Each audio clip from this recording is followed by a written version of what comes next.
Hello and welcome to Everyday Faith podcast. For the next 21 days, we will explore what it means to experience faith and God in our everyday lives. This week, particularly, we will look at living faithfully in our everyday lives. And today we'll look at a passage from the letter to the Colossians. We'll reflect on this and we will have a time to respond. So the reading today is Colossians 1, verse 15 to 17. And I do encourage you to read maybe the whole chapter today. A wonderful chapter with an opening prayer of thanksgiving, and then Paul exploring all that Jesus achieved for the world and for those who have put their trust in him. So Colossians chapter 1, verse 15. The Son is the image of the invisible God, the firstborn over all creation.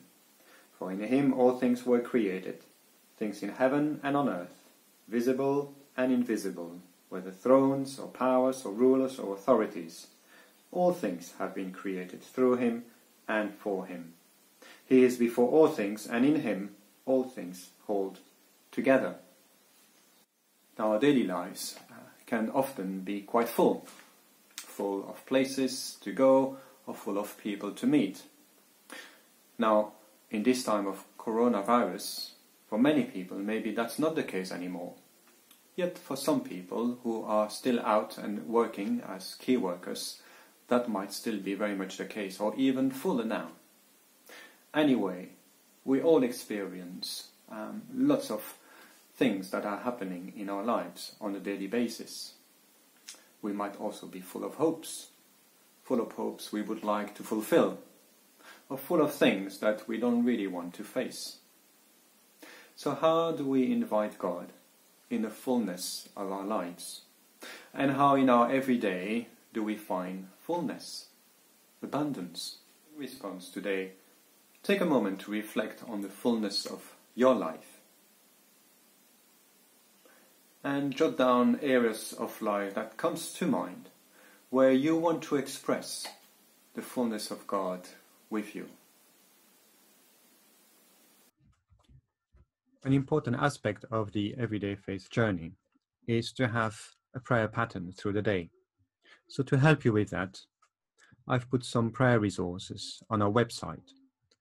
So type stjamestaunton.org and then you will see prayer resource on your right side of the website. Click on prayer resources and then you'll have various prayer resources here. Look at Everyday with God here and click download. It will download the file on your computer and then you can open it and you'll have prayers for starting every day with God, prayers in the midst of everyday life, and then evening prayer, God in our everyday. You can print those and we will also send them later as an email so you can have them in your computer too if you find this way a little bit difficult. But the idea is that you find your own pattern, starting the day, pausing in the midst, and then ending the day reflecting, looking back and seeking to discover where God has been present and where you've been starting feeling those promptings and nudgings from God. So God bless you today and see you tomorrow as we explore experiencing God in the ordinary actions of everyday life.